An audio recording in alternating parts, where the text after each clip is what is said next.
When the heart breaks. Have you ever felt like your world was falling apart?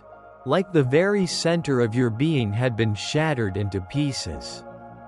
And no matter how tightly you tried to hold them together, they kept slipping through your fingers?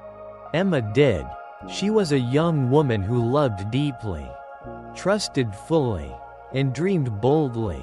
Her heart had been given with no reservation. She met someone who made her believe in forever. They talked about dreams, built visions of a future, and promised to stand by each other come what may. But one day, without a warning, he left. There was no explanation that could soothe the aching in her chest. Just silence. A cold, brutal silence that echoed louder than any goodbye. Emma didn't just lose a person, she lost the version of herself that believed in lasting love. She sat on her bedroom floor for hours, clutching a sweater he left behind, trying to understand how something so beautiful could turn into dust. She cried. Days turned into nights, and nights into weeks. She didn't eat much. She didn't speak much. She just existed. And in the silence of her grief, one question haunted her. God, where are you? The silent valley. Emma began to isolate herself. She didn't want to be a burden. She didn't know how to explain her sadness to people who only saw smiles on her Instagram.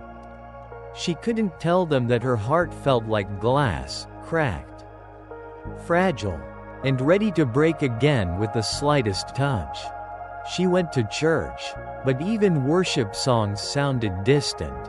She opened her Bible, but the words blurred through her tears. She tried to pray, but every time she opened her mouth, only silence came out. There, in that valley, Emma learned the terrifying stillness of spiritual silence. God, if you're here, say something, she whispered into the darkness one night. Anything. But all she heard was the ticking of her clock and the quiet hum of her ceiling fan. In that moment, she questioned everything she once believed. She thought faith was supposed to shield her from pain. She thought love, especially the kind she prayed for, was supposed to last. And yet, here she was, abandoned, alone, and shattered.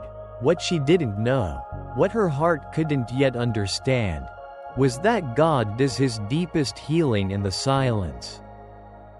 The whisper of healing. It happened slowly. One morning, as Emma sat beside her window wrapped in a blanket of pain, she saw a bird land on the branch just outside. It was nothing remarkable, just a sparrow, hopping and chirping, completely unaware of her pain. But in that moment, Emma remembered the verse from Matthew chapter 10 verse 29. Not a single sparrow falls to the ground without your Father knowing it. Her breath caught in her chest. Could it be that God noticed her pain too? That he saw her, even in the silence? That night, she whispered a broken prayer. Not with eloquence, not with structure, just raw, unfiltered pain. Jesus, I don't know how to feel better, but I don't want to live in this emptiness anymore. If you're real, please heal me. And something shifted. No, the pain didn't vanish, but there was a sense of warmth, like someone was sitting beside her. A stillness, but not the cold kind. It was gentle, almost sacred. She started journaling. She wrote out every feeling, every memory, every question. She opened her Bible again, and this time her eyes landed on Psalm chapter 147 verse 3. He heals the broken-hearted and binds up their wounds. Her tears flowed again, but this time, not just from pain, this time, from hope. Restoration begins. Emma began to rebuild, not from the outside, but from the inside. She started her mornings with quiet reflection, sometimes with a cup of tea and nothing but silence. But it was no longer empty. She felt God in that silence. She walked in nature and began to notice the flowers blooming, the clouds drifting, the wind kissing her skin. Each detail reminded her God was still writing her story. She began counseling, not because she was weak, but because she was brave. She shared her pain, and with each conversation, she peeled away the shame that once cloaked her heart. God was teaching her that her value didn't decrease because someone couldn't see it. That her worth wasn't defined by who walked away, but by who stayed. Isaiah chapter 61 verses 1 to 3 became her anthem.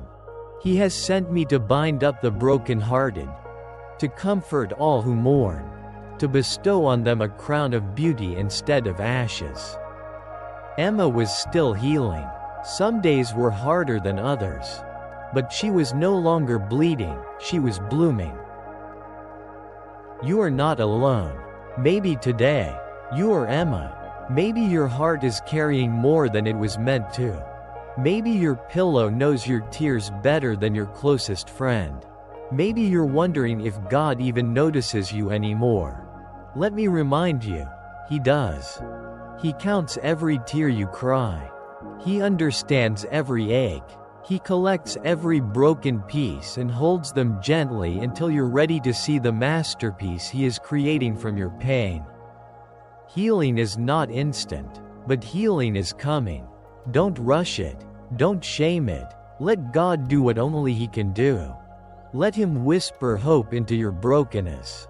Let Him be the strength in your weakness. Let Him be the silence that holds you until the song returns. Because the truth is this: God can heal your broken heart. He did it for Emma. He's doing it for thousands of others. And yes, He will do it for you too. Dove, amen.